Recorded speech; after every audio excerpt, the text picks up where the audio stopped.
नमस्कार, स्वागत है आप सभी का। मैं हूं प्रीति सिंह। इस वक्त की अहम खबरों के साथ बुलेटिन की शुरुआत करेंगे, लेकिन उससे पहले बात कोविड महामारी से बचाव की। कोरोना महामारी के खिलाफ पूरा देश एकजुट होकर लड़ रहा है। आप भी हमारे साथ सुरक्षा और बचाव के एहतियाती उपायों का संकल्प लें। अपना मास्क अच्छी तरह से पहनें, 2 गज की दूरी का पालन करें, सुरक्षित दूरी बनाए रखें, साथ ही हाथों को बार बार धोएं।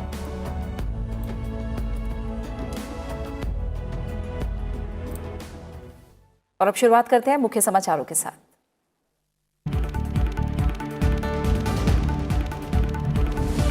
प्रधानमंत्री नरेंद्र मोदी ने संसद सदस्यों के लिए नए बने बहुमंजिला फ्लैटों का किया उद्घाटन। कहा, टालने से नहीं, समाधान निकालने से खत्म होती है समस्या। उनकी सरकार ने दिल्ली में सांसदों के निवास के अलावा बरसों से अधूरे अनोखे प्रोजेक्ट्स किए पूरे।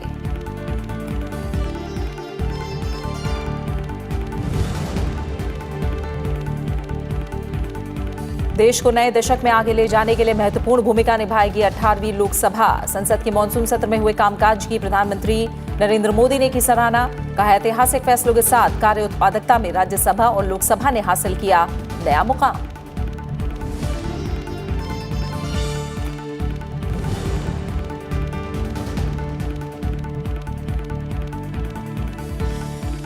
भारत बन सकता है दुनिया में निवेश का मुख्य केंद्र। भारतीय उद्योग परिसंघ की एमएनसी कॉन्फ्रेंस में केंद्रीय वित्त मंत्री निर्मला सीतारमण का संबोधन। कहा, कॉर्पोरेट टैक्स में कमी से बहुराष्ट्रीय कंपनियों को मिला है लाभ। जारी रहेगी महामारी के दौरान शुरू की गई आर्थिक सुधारों की प्रक्रिया।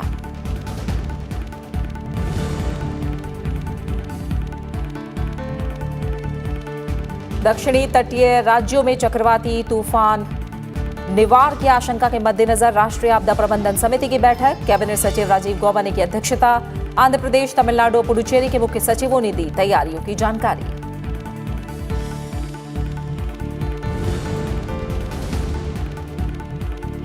और भारत में कोविड से स्वस्थ हुए मरीजों और सक्रिय मामलों के बीच लगातार बढ़ रहा है अंतर।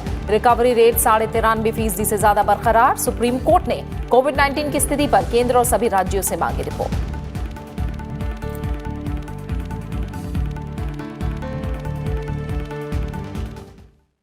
एनडीए सरकार के कार्यकाल के दौरान शुरू किए गए कई भवनों के निर्माण का काम अपने तय समय से पहले ही पूरा किया जा रहा है। प्रधानमंत्री नरेंद्र मोदी ने दिल्ली में संसद सदस्यों के लिए डॉक्टर विशंबर दास मार्ग पर बनाए गए बहुमंजिला फ्लैटों का उद्घाटन करते हुए ये बात कही। उन्होंने कहा कि सांसदों के लिए निर्मित बहुमंजिला आवासों में हर वो सुविधा दी गई है जो सांसदों के दायित्व निर्वहन में मदद करेगी। प्रधानमंत्री नरेंद्र मोदी ने दिल्ली में डॉक्टर विशंबर दास मार्ग पर बनाए गए संसद सदस्यों के नवनिर्मित बहुमंजिला फ्लैट गंगा यमुना सरस्वती अपार्टमेंट के 76 फ्लैटों का उद्घाटन किया। वीडियो कॉन्फ्रेंसिंग के जरिए किए गए इस उद्घाटन मौके पर प्रधानमंत्री ने कहा कि दशकों पुरानी समस्याओं का समाधान उसे टालने से नहीं किया जा सकता, बल्कि उनका मुकाबला करके और समाधान ढूंढकर ही किया जा सकता है। लंबे अरसे तक सांसदों को होटल में रहना पड़ता है। इसके कारण आर्थिक बोझ भी बहुत आता है। उनको भी अच्छा नहीं लगता है, लेकिन अब मजबूरन करना पड़ता था। लेकिन इस समस्या को दूर करने के लिए गंभीरता से प्रयास 2014 के बाद विशेष रूप से शुरू हुई है। प्रधानमंत्री ने कहा कि अंबेडकर इंटरनेशनल सेंटर का निर्माण उनकी सरकार द्वारा 23 सालों के लंबे इंतजार के बाद किया गया। उन्होंने कहा कि दिल्ली में ऐसी कई परियोजनाएं हैं जो कई सालों से लंबित हैं, जिन्हें पूरा करने पर सरकार का जोर है। 23 वर्षों के लंबे इंतजार के बाद डॉक्टर अंबेडकर इंटरनेशनल सेंटर का निर्माण इसी सरकार में हुआ। सेंट्रल इंफॉर्मेशन कमीशन की नई बिल्डिंग का निर्माण इसी सरकार में हुआ। देश में दशकों से वॉर मेमोरियल की बात हो रही थी। हमारे देश के वीर जवान लंबे अरसे से इसकी आशा कर रहे थे, मांग कर रहे थे। देश के वीर शहीदों की स्मृति में इंडिया गेट के पास वॉर मेमोरियल का निर्माण भी, उसे करने का भी सौभाग्य हमारी सरकार को मिला। वीडियो कॉन्फ्रेंसिंग के जरिए आयोजित उद्घाटन समारोह में लोकसभा अध्यक्ष ओम बिरला और संसद की आवास समिति के अध्यक्ष सीआर पाटिल भी शामिल हुए। हमारे माननीय सदस्यों के आवास पुराने हो गए और उनकी मरम्मत में काफी खर्चा आता था। माननीय प्रधानमंत्री जी के प्रेरणा से उन्होंने सांसदों के नए आवास के निर्माण की एक गति शुरू की। ये बहुमंजिला फ्लैट विशंभर दास मार्ग पर बनाए गए हैं। 80 साल पुराने 8 बंगलों को तोड़कर इसमें 76 फ्लैट बनाए गए हैं। इन फ्लैटों के निर्माण में निर्धारित लागत से 14% कम की राशि खर्च की गई है। इन फ्लैटों के निर्माण में कई हरित निर्माण तकनीकों का इस्तेमाल किया गया है। तापमान की रोकथाम के लिए डबल गेज्ड विंडो और ऊर्जा की दृष्टि से किफायती एलईडी लाइट्स फिटिंग, बिजली की कम खपत के लिए वीआरवी प्रणाली, वर्षा जल संरक्षण प्रणाली और रूफ टॉप सोलर प्लांट शामिल हैं। इनके अलावा हर फ्लैट में 2 सर्वेंट क्वार्टर भी दिए गए हैं। Bureau report, Rajya Sabha TV. प्रधानमंत्री नरेंद्र मोदी का कहना है कि 18वीं लोकसभा देश को अगले दशक में ले जाने के लिए महत्वपूर्ण भूमिका निभाएगी। प्रधानमंत्री ने ये बात सांसदों के लिए दिल्ली के डॉक्टर बीडी मार्ग पर बनाए गए बहुमंजिला फ्लैटों का उद्घाटन करने के बाद अपने संबोधन में कही। उन्होंने कहा कि 16वीं लोकसभा का कार्यकाल देश की प्रगति के लिए बहुत ही ऐतिहासिक रहा, जबकि अपने निर्णयों के कारण मौजूदा 17वीं लोकसभा का कार्यकाल अभी से इतिहास के पन्नों में दर्ज हो गया है। प्रधानमंत्री ने कहा कि संसद का मॉनसून सत्र कोविड-19 के दिशा निर्देशों और विभिन्न एहतियाती उपायों के साथ सफलता से आयोजित किया गया। उन्होंने कहा कि सप्ताहांत में भी संसद के दोनों सदनों की बैठकें जारी रहीं और इसके सुचारू संचालन में सभी राजनीतिक दलों ने पूरा सहयोग दिया। कोरोना काल में अनेक प्रकार की सावधानियों के बीच नई व्यवस्थाओं के साथ संसद का सत्र चला। पक्ष और विपक्ष के सभी साथियों ने एक एक पल का सदुपयोग किया। दोनों सदनों द्वारा बारी बारी से काम करना हो या फिर शनिवार और रविवार को भी कार्यवाही करना, हर किसी ने सहयोग किया, सभी दलों ने सहयोग किया। प्रधानमंत्री ने कहा कि 16वीं लोकसभा का कार्यकाल देश की प्रगति के लिए ऐतिहासिक रहा है। 17वीं लोकसभा के दौरान अब तक जैसे फैसले लिए गए हैं, उससे ये अभी से इतिहास में दर्ज हो गई है। पिछली 16वीं लोकसभा ने पहले की तुलना में 15% ज्यादा बिल्स पास किए। 17वीं लोकसभा के पहले सत्र में तय समय से 135% काम हुआ। राज्यसभा ने भी 100% काम किया। ये परफॉर्मेंस पिछले 2 दशकों में सबसे ज्यादा है। पिछली सर्दियों में भी लोकसभा की प्रोडक्टिविटी 110% से ज्यादा रही है। प्रधानमंत्री ने कहा कि 18वीं लोकसभा भी देश को नए दशक में ले जाने में अहम भूमिका निभाएगी। 16वीं, 17वीं, 18वीं लोकसभा का ये कालखंड हमारे युवा देश के लिए बहुत अहम है। देश के लिए इस इतने महत्वपूर्ण समय का हम सबको हिस्सा बनने का सौभाग्य प्राप्त हुआ है और इसलिए हम सबकी जिम्मेदारी है कि जब इतिहास में लोकसभा के अलग अलग कार्यकालों का अध्ययन किया जाए तो ये कार्यकाल देश की प्रगति के स्वर्णिम अध्याय के तौर पर याद किया जाए। प्रधानमंत्री ने कहा कि 16वीं लोकसभा ने पिछली लोकसभा के मुकाबले 15% अधिक विधेयकों को पारित किया, जबकि 17वीं लोकसभा के पहले सत्र में 135% अधिक काम हुआ, जो पिछले 2 दशकों में सबसे ज्यादा काम करने का रिकॉर्ड है। रविंद्र सिंह श्योराण, राज्यसभा टीवी। 17वीं बिहार विधानसभा के पहले सत्र का आगाज हो गया है। यह सत्र 27 नवंबर तक चलेगा। बिहार में नीतीश सरकार के गठन के बाद यह पहला सत्र है। सदन में कार्यवाही की शुरुआत में राज्यपाल फागू चौहान का पत्र पढ़कर जीतन राम मांझी को प्रोटेम स्पीकर घोषित किया गया। इसके बाद नवनिर्वाचित सदस्यों को शपथ दिलाई गई। सबसे पहले उप मुख्यमंत्री तारकिशोर प्रसाद ने शपथ ली। इसके बाद उप मुख्यमंत्री रेणु देवी, मंत्री विजय कुमार चौधरी, विजेंद्र प्रसाद यादव ने शपथ ली। इसके बाद शीला कुमारी, अमरेंद्र प्रसाद और रामप्रीत पासवान ने मैथिली भाषा में शपथ ली। मंत्री रामसूरत राय, विधायक रिंकू सिंह और चेतन आनंद ने अंग्रेजी भाषा में शपथ ली।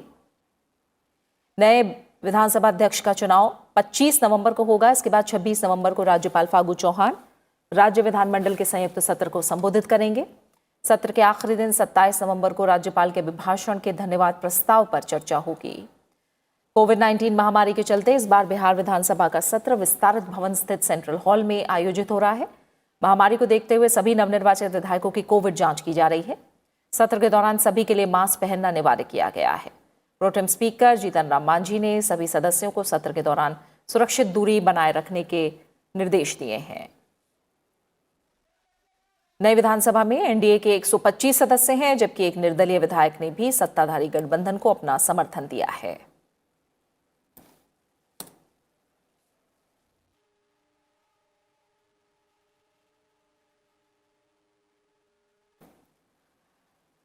भारत में आर्थिक सुधारों की प्रक्रिया महामारी के दौरान भी जारी है और आगे भी जारी रहेगी। वित्त मंत्री निर्मला सीतारमण ने आज कॉन्फेडरेशन ऑफ इंडियन इंडस्ट्री में एमएनसी की कॉन्फ्रेंस में कहा कि कोविड-19 महामारी के बावजूद प्रधानमंत्री नरेंद्र मोदी ने आर्थिक सुधारों के लिए किसी भी अवसर को गंवाया नहीं है। उन्होंने बताया कि 6 राज्यों में फार्मा, मेडिकल डिवाइसेज और एपीआई के लिए एकीकृत सिंगल विंडो का विकास कर रहे हैं। वित्त मंत्री ने कहा कि आज केवल बहुराष्ट्रीय कंपनियां ही नहीं बल्कि पूरा उद्योग और अर्थव्यवस्था नए वातावरण में कारोबार करने की नई प्रक्रिया और चलन को अपना रही हैं और आत्मनिर्भर अभियान के जरिए सरकार उनकी पूरी मदद कर रही है।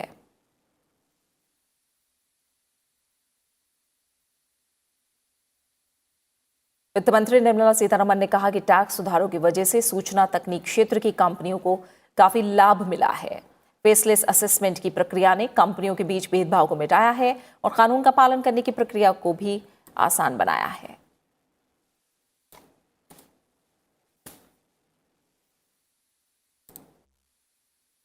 Big, small, medium are all clearly facing a reset exercise, and that reset is only being strengthened by the government's Atmanirbhar Bharat. Atmanirbhar Bharat again is not something to close India down to be, so self-sufficient only from its own and its own materials and its own skills.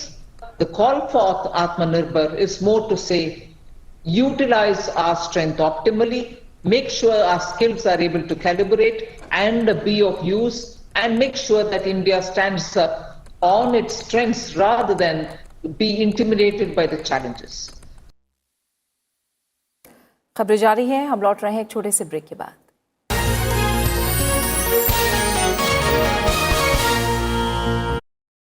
देखिए मेरे साथ देश देशांतर रात 8:30 सिर्फ Rajya Sabha TV पर।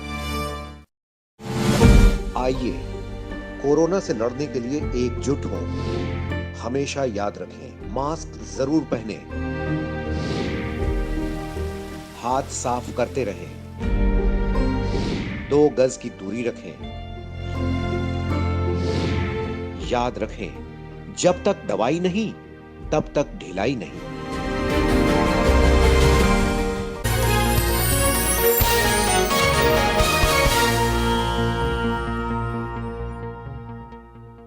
Supreme court ने केंद्र और सभी राज्यों से कोरोना संक्रमण से निपटने के लिए उठाए गए कदमों पर 2 दिन में स्थिति रिपोर्ट दाखिल करने के लिए कहा है।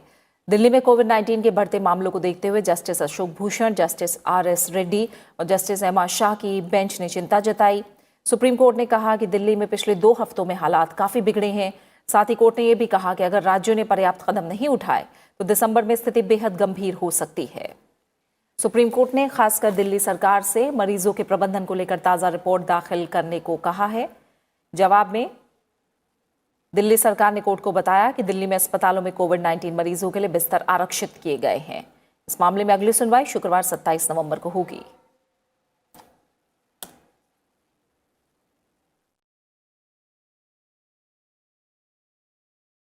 केंद्रीय गृह मंत्री अमित शाह ने आज दिल्ली में आईसीएमआर मुख्यालय में मोबाइल आरटी-पीसीआर लैब का उद्घाटन किया। इस मौके पर केंद्रीय स्वास्थ्य मंत्री डॉक्टर हर्षवर्धन भी मौजूद रहे।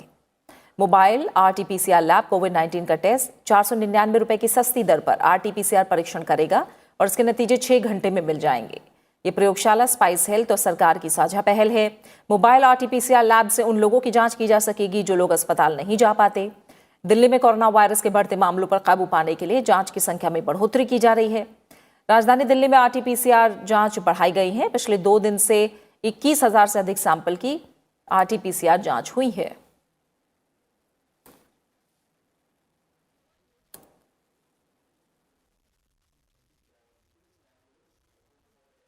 कोविड-19 के खिलाफ और प्रबंधन में मदद देने के लिए उच्च स्तरीय केंद्रीय दलों को उत्तर प्रदेश, पंजाब और हिमाचल प्रदेश भेजा गया है। मंत्रालय ने बताया कि 3 सदस्यों वाले दल उन जिलों का दौरा करेंगे जहां कोविड-19 के मामले ज्यादा हैं और वो वहां इसके रोकथाम, निगरानी, जांच और इलाज के संबंध में प्रभावी प्रबंधन में राज्यों की मदद करेंगे। इससे पहले केंद्रीय दलों को हरियाणा, राजस्थान, गुजरात, मणिपुर और छत्तीसगढ़ भेजा गया था। इन राज्यों में कोरोना संक्रमण के नए मामलों में बढ़ोतरी हो रही है।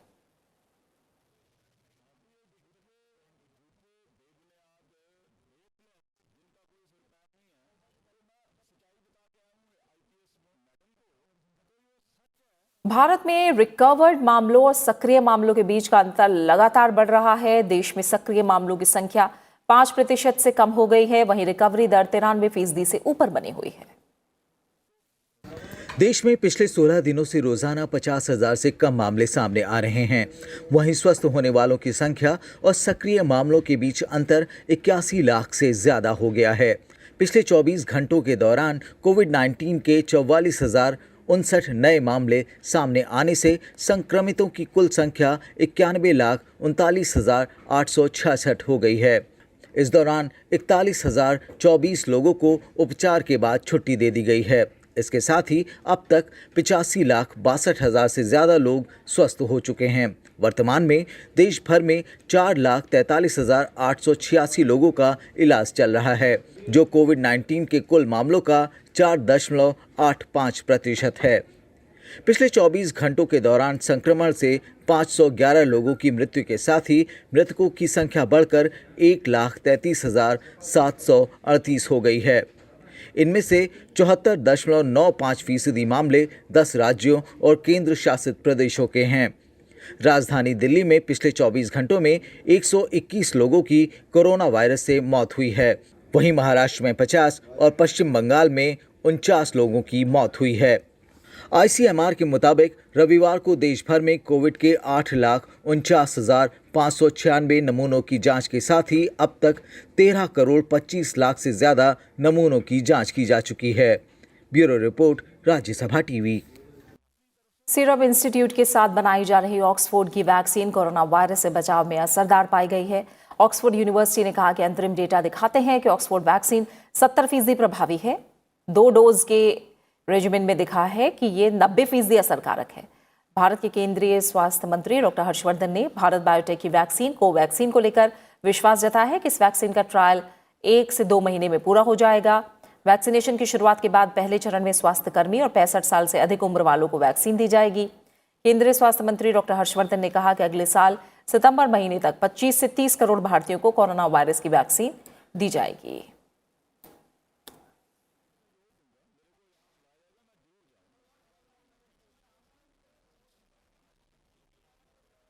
कैबिनेट सचिव राजीव गाबा ने आज राष्ट्रीय आपदा प्रबंधन समिति की एक बैठक की अध्यक्षता की, जिसमें बंगाल की खाड़ी के तटीय इलाकों में आने वाले तूफान से निपटने से जुड़ी तैयारियों की समीक्षा हुई।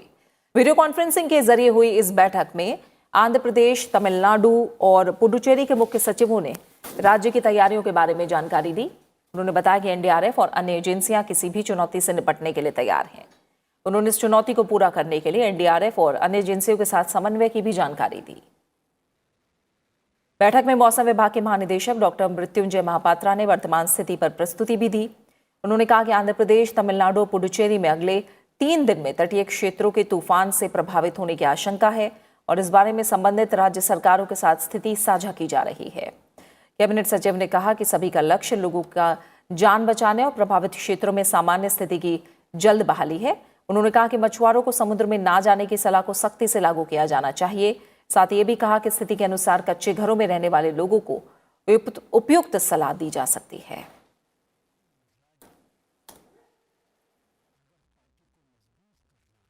विदेश सचिव हर्षवर्धन श्रृंगला इस महीने की 26 तारीख को नेपाल के दौरे पर जाएंगे। विदेश सचिव का कार्यभार संभालने के बाद नेपाल का उनका यह पहला दौरा होगा। 2 दिवसीय नेपाल यात्रा के दौरान हर्षवर्धन श्रृंगला नेपाल के विदेश सचिव और अन्य वरिष्ठ अधिकारियों के साथ मुलाकात करेंगे। इस दौरान बहुपक्षीय और आपसी सहयोग के मुद्दों पर बातचीत होगी।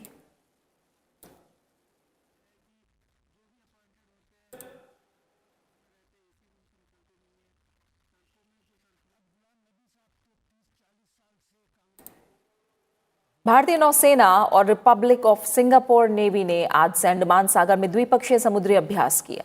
भारत 25 नवंबर तक चलने वाले 27वें भारत सिंगापुर द्विपक्षीय समुद्री अभ्यास सिम्बेक्स 20 की मेजबानी कर रहा है। इस युद्धाभ्यास में चेतक हेलीकॉप्टर के साथ विध्वंसक राणा और स्वदेश निर्मित कॉर्वेट कामोटा और करमुक समेत भारतीय नौसेना के जहाज शिरकत कर रहे हैं। इसके अलावा भारतीय नौसेना की पनडुब्बी सिंधुराज और समुद्री टोही विमान पीएटाई ने भी हिस्सा लिया।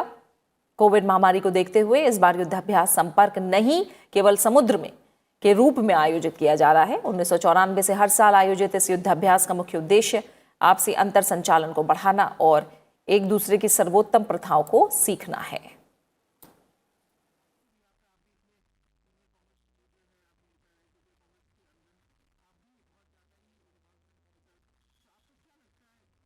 लोकसभा अध्यक्ष ओम बिरला का आज जन्म दिवस है। इस मौके पर विभिन्न राजनीतिक दलों के नेता और कार्यकर्ताओं ने उन्हें जन्म दिवस की बधाई दी। उपराष्ट्रपति और प्रधानमंत्री ने भी लोकसभा अध्यक्ष ओम बिरला को बधाई दी और उनके दीर्घायु होने की कामना की।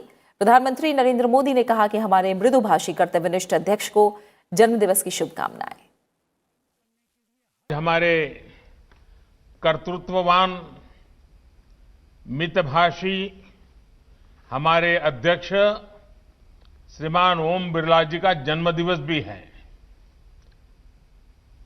ओम जी को बहुत बहुत शुभकामनाएं। आप स्वस्थ रहें, दीर्घायु हो और देश की ऐसे ही सेवा करते रहें, ईश्वर से मेरी यही प्रार्थना है।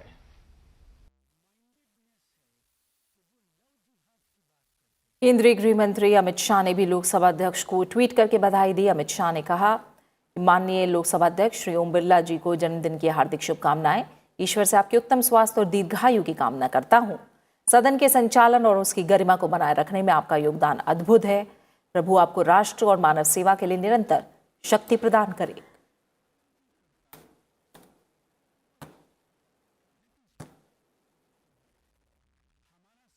असम के पूर्व मुख्यमंत्री तरुण गोगोई का 86 साल की उम्र में आज शाम निधन हो गया। उन्होंने गुवाहाटी मेडिकल कॉलेज में आखिरी सांस ली। असम के 3 बार मुख्यमंत्री रह चुके तरुण गोगोई को 2 नवंबर को जीएमसीएच में भर्ती कराया गया था। तबीयत बिगड़ने के बाद उन्हें शनिवार को वेंटिलेटर पर रखा गया था। तरुण गोगोई 25 अगस्त को कोरोना वायरस से संक्रमित पाए गए थे। जीएमसीएच से इलाज के बाद 25 अक्टूबर को उन्हें अस्पताल से छुट्टी दी गई थी, लेकिन 2 नवंबर को तबीयत बिगड़ने पर उन्हें फिर अस्पताल में भर्ती कराया गया था। तरुण गोगोई 2001 से लगातार तीताबोर सीट से विधायक रहे। वो 6 बार सांसद और 2 बार केंद्र में मंत्री रह चुके हैं।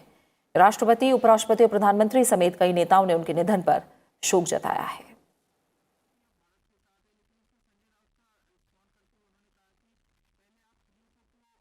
राष्ट्रपति रामनाथ कोविंद ने ट्वीट किया कि असम के पूर्व मुख्यमंत्री तरुण गोगोई के निधन से बेहद दुखी हूं। देश ने एक समृद्ध राजनीतिक और प्रशासनिक अनुभव वाला नेता खो दिया है। उनका लंबा कार्यकाल असम में युगांतरकारी परिवर्तन का काल था।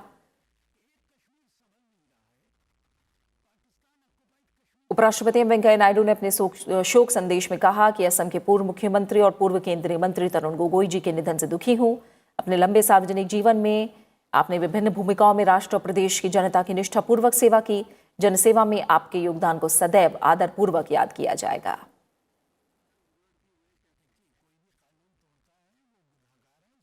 प्रधानमंत्री नरेंद्र मोदी ने ट्वीट किया है कि तरुण गोगोई एक लोकप्रिय नेता और वरिष्ठ प्रशासक थे, जिनका असम के साथ साथ केंद्र में भी लंबा राजनीतिक अनुभव रहा। उनके निधन से दुखी हूं। दुख की इस घड़ी में मेरी संवेदनाएं उनके परिवार और समर्थकों के साथ है।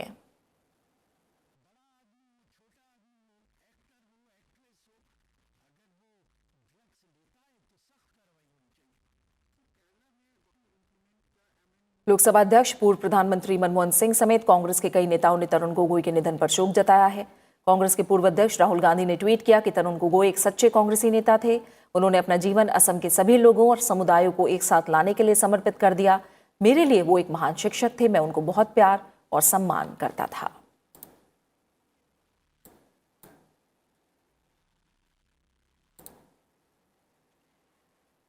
और इसी के साथ फिलहाल इस बुलेटिन में इतना ही, लेकिन चलते चलते एक बार फिर आपसे अपील।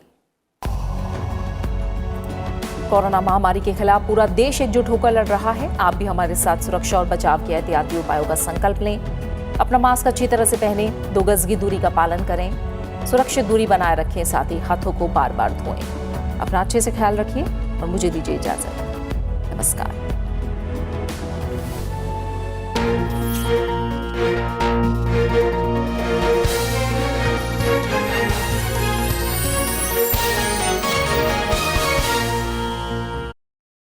देखिए मेरे साथ